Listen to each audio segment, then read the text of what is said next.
बिस्मिल्लाहिर्रहमानिर्रहीम और अस्सलाम वालेकुम व्यूवर्स।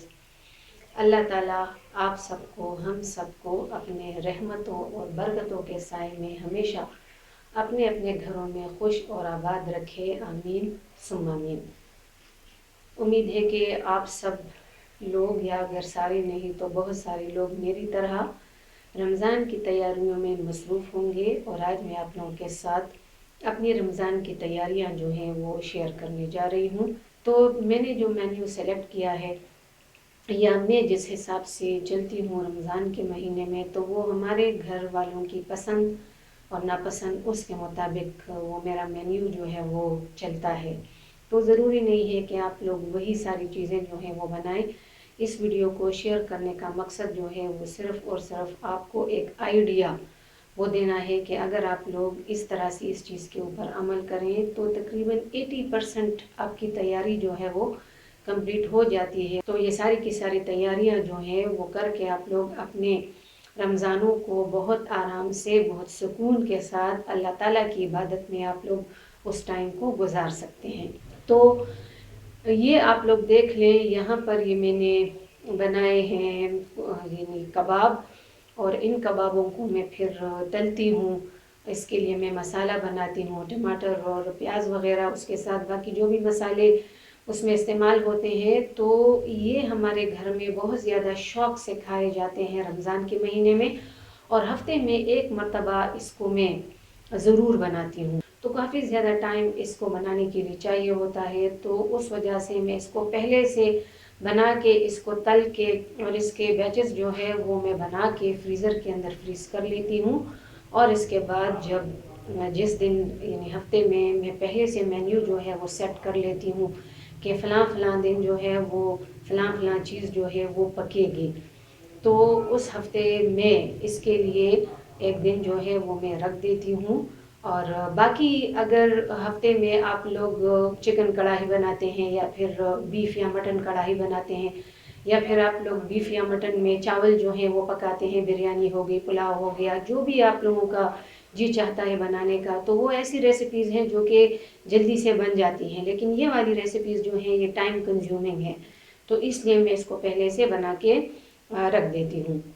जो दूसरे साइड पे आप लोगों को नज़र आ रहा है, तो ये मैंने पुदीना और उसके साथ धनिया और लहसुन, ज़ीरा, इन तमाम हरी मिर्चें, इन तमाम चीज़ों को मैंने अच्छी तरह से पीस लिया ढेर सारी मिकदार में, और इसको मैंने ट्रे के अंदर बिछा दिया। जब वो सेमी फ्रोज़न हो गए, यानी जब वो थोड़े थोड़े से फ्रीज़ हो गए, तो उसके अंदर मैंने कट्स लगाए, और इसके बाद उनको यानी जब ये मुकम्मल तौर पे फ्रीज़ हो जाएंगी तो फिर मैं इसको काट दूंगी उन कट्स पे। तो इस तरह से मैं इनको डाल देती हूँ एक प्लास्टिक के लिफाफे में, और इस तरह से ये फ्रीज़र के अंदर पड़े रहते हैं। तो जब कभी भी जो ग्रीन चटनी होती है दही के साथ, जब उसकी बारी आती है, तो थोड़ी रफ्तार से थोड़ी देर पहले इसका एक पीस जो है वो निकाल के, दही को फेंट के, उसके अंदर नमक डाल के मैं इसको डाल देती हूँ, तो ये उसमें पिघल जाता है, और उसके बाद सिर्फ मिक्सिंग होती है। तो इस तरह से आपका काम जो है वो काफ़ी ज़्यादा आसान हो जाता है। अब ये जो आप लोग देख रहे हैं, तो ये मैंने कोफ्ते जो हैं वो बनाए हैं, और कोफ्तों के साथ मैंने शामी कबाब बनाए हैं। इससे पहले भी मैंने शामी कबाब जो हैं वो बनाए थे, और ये थोड़ा सा मिक्स मेरा रह गया था तो उसको मैंने कंप्लीट किया। जो इससे पहला बैच था वो मैं फ्रीज़ कर चुकी हूँ। जिस जिस बंदे ने खाना होता है तो उनके लिए मैंने निकाल के दोबारा से इसको मैं तल लेती हूँ। अभी इसको मैंने बस हल्का हल्का सा पकाया है, डीप फ्राई इसको मैंने नहीं किया। अब यहाँ पे टेबल पे ये जितने कंटेनर्स मैंने रखे हैं, अगर इसकी तरफ मैं आ जाऊँ तो ये मेरे पास पास्ता सॉस है। पास्ता सॉस जो है ये बहुत ज़्यादा काम की चीज़ है, चाहिए होता है। तो अगर आप लोग इसको पहले से बना के रख दें तो रमज़ान के महीने में यानी 2 आइटम्स जो हैं वो फ्राइड लाजमन होती हैं, और एक जो है वो आप लोग बेक आइटम रख सकते हो। तो आप लोग वो जो पिज़्ज़ा के वो पार्सल से बनते हैं, आप लोग वो बना सकते हो, मिनी पिज़्ज़ास बना सकते हो, या इसके अलावा सैंडविचेस के अंदर इसका इस्तेमाल जो है वो होता है। इसके अलावा आप इसको पास्तास के अंदर भी इस्तेमाल कर सकते हो। मेरे घर में इसका बहुत ज़्यादा इस्तेमाल जो है वो रमज़ान के महीने में रहता है, तो इसलिए मैंने पहले से इसके 2 बॉटल्स जो हैं वो तैयार करके रख दी हैं। इसकी रेसिपी मैं आप लोगों के साथ शेयर कर चुकी हूँ, तो अगर किसी को चाहिए तो वो मैं लिंक डिस्क्रिप्शन में दे दूँगी, आप लोग वहाँ से इसको ले सकते हो। रेसिपी जो है वो अपने पास वहाँ से नोट कर सकते हो। अब ये वो मेरे कबाब हैं, सीख कबाब कह लें, मुट्ठी कबाब कह लें, जो भी है, तो उसको मैंने यहाँ पर इस वाले कंटेनर में, और एक दूसरा कंटेनर है कि जिसको मैंने फ्रीज़र के अंदर रखा है। तो इन 2 कंटेनर्स के अंदर इसको मैंने, ये देखें, प्लास्टिक के लिफाफों के अंदर अलग अलग से इसके पोर्शंस जो हैं वो मैंने बनाए हैं और इसको मैंने फ्रीज़र में रख दिया है। यहाँ पर नीचे के ये जो 2 कंटेनर्स हैं, अगर आप इसकी तरफ देखें तो यहाँ पर ये मैंने समोसे जो हैं उसको अलग अलग से ज़िप लॉक बैग्स के अंदर उसको मैंने डाल दिया है, और फिर वो ज़िप लॉक बैग्स जो हैं वो मैंने इन 2 कंटेनर्स के अंदर उसको मैंने रखा है। तो अभी भी मुझे कुछ तैयारी जो है वो रहती है, क्योंकि मैंने चिकन के समोसे जो हैं वो बनाने हैं। ये मेरे पास जो नीचे वाला कंटेनर है ये चना समोसा है और पट्टी समोसा, और ये वाले जो हैं ये मेरे पास कीमा मैक्रोनी समोसा है। इसकी जो यानी समोसा बनाने ये जो पट्टी है इसकी वीडियो मैं आप लोगों के साथ शेयर कर चुकी हूँ। अगर किसी को चाहिए तो मैं लिंक डिस्क्रिप्शन में दे दूँगी कि आप लोग बड़ी मिकदार में या बल्क में इन 150 से लेकर 200 तक के समोसे आप लोग किस तरह बासानी अपने घर में बना सकते हैं। कुछ पट्टियाँ जो हैं वो मेरी अभी रहती हैं, और उसके लिए मैं वो जो है यानी चिकन समोसा, तो उसके अंदर मैंने चिकन समोसा जो है वो बनाना है। यहाँ पे अगर आप लोग देखें तो ये मेरे पास वो हैं कोफ्ते, इसको मैंने यहाँ पे जो है वो डाल दिया है, ये भी कोफ्ते हैं। तो इन 2 कंटेनर्स के अंदर मैंने कोफ्ते जो हैं वो रखे हैं। नीचे जो हैं ये मेरे पास इस कंटेनर में शामी कबाब हैं, और शामी कबाब जो हैं उसको मैंने यानी तरतीब के साथ इसको मैंने रखा है। ये काफ़ी आसानी के साथ एक दूसरे से जुदा हो जाते हैं। ये मेरे पास इमली का पल्प है, इमली के पल्प को मैंने रखा है इसके अंदर। कुछ इसका आधा जो है वो मैंने इस्तेमाल कर लिया, बाकी जो है वो मैंने इसके अंदर डाल के तो पहले से इसको मैंने बस रेडी करके अपने लिए रखा है। इमली की चटनी ये आप लोग देख लें, ये आप लोग देख लें, इमली की चटनी आधी मिकदार जो है वो मैं इस्तेमाल कर रही हूँ अपनी इस चटनी के लिए, और ये जो बाकी की आधी मिकदार है तो ये मैंने यहाँ पर इसको फ्रीज़ करके रखा है। तो ये पल्प मेरे पास बिल्कुल रेडी है।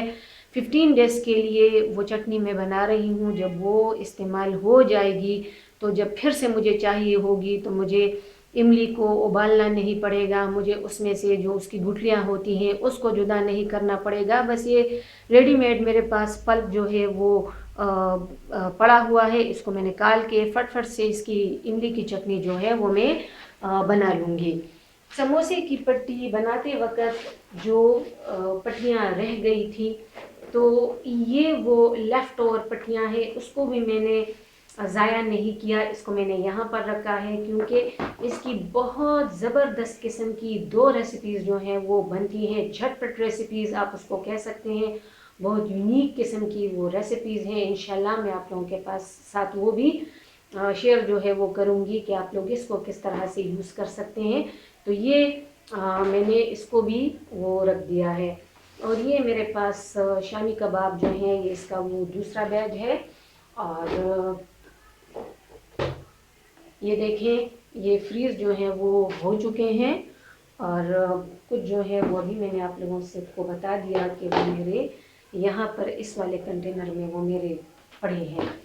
अभी मुझे वो भी बनाना है पकोड़े के लिए मसाला, तो इंशाल्लाह मैं वो भी बनाऊंगी। इमली की चटनी अभी प्रोसेस में है, वो भी बन रही है, और 1-2 चीज़ें और हैं, जैसे जैसे मुझे टाइम मिलता है तो मैं उसको बनाती जाऊंगी। तो इस तरह तैयारी करके आप लोग बहुत आसानी के साथ अपनी मेन्यू को भी तरतीब दे सकती हैं, और जो आपके रमज़ान हैं तो वो किचन में आपका जो टाइम है वो किचन में गुजरने की बजाय इबादत में पंखे के नीचे किसी ठंडी जगह पर आपका जो है वो गुजरेगा, और आपके जो घर वाले हैं वो भी आपसे बहुत खुश होंगे इंशाल्लाह।